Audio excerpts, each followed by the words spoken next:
We've been a leader in banking for more than 100 years. You'll find us here, at home, on your phone, and everywhere you go. Renaissance Bank. Understanding you. Member FDIC. Equal housing lender.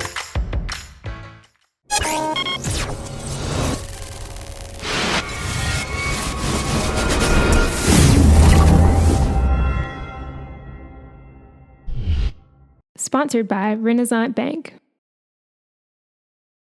Good morning and welcome to Newsbreak for Monday, July 24th. I'm Derek Russell. First on today's show, we'll take a look at the Weather Underground forecast. Thunderstorms in the forecast for today with a 60% chance of rain. Your high of 89 and a low of 74. 3-day outlook Tuesday, more thunderstorms, a high of 90 with a low of 74. Wednesday, partly cloudy, high of 93 and a low of 74. And Thursday, 50% chance of rain, high of 96 with a low of 75. For more weather, visit djournal.com/weather. Our top stories for today: concerns over a rise in violent crime in Tupelo has driven community engagement. The 5 murders so far in 2017 are the most in more than 20 years. Aggravated assaults and robberies also have more than doubled in recent years. Officials say the increase is due to the growth in the city, coupled with changing national attitudes, social media, and a more relaxed approach to policing during the second half of 2016. They also insist Tupelo remains safe.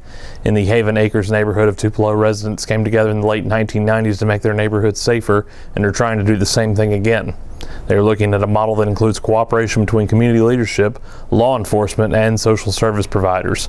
For more on Tupelo's efforts to address crime, see Sunday's Daily Journal or djournal.com. The United Way of Northeast Mississippi often works behind the scenes to help other organizations reach their missions. Executive Director Melinda Tidwell said the agency is currently focused on food insecurity and grade-level reading through its partnerships. Tidwell said different groups around the community will come together in August to figure out the best way to work together. More than 200 organizations participate in United Way's programs. They focus on 3 areas: family stability, academic success, and health and well-being. 75% of donations are raised through individuals donating a portion of their paycheck. Each county has its own fund distribution committee, which includes volunteers who help decide which organizations receive funding and how much. Tamiki Warlock was tired of the violence in the community, so she decided to do something about it.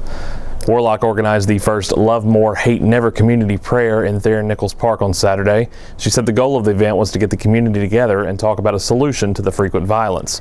Warlock said the community needs proper parenting to keep kids off the streets and monitorships to encourage positive changes.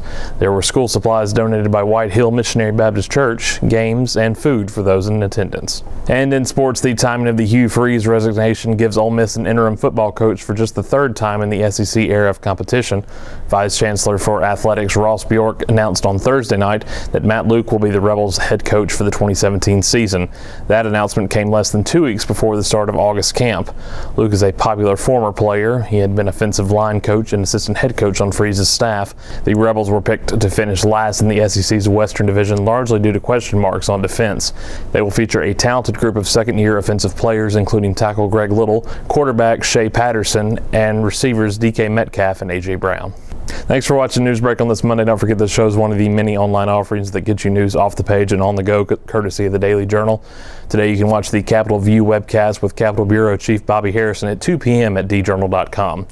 All the stories discussed today on Newsbreak you can find online at djournal.com, where you can also find a new episode of Newsbreak each weekday at 7 a.m. Thanks for joining us. I'm Derek Russell.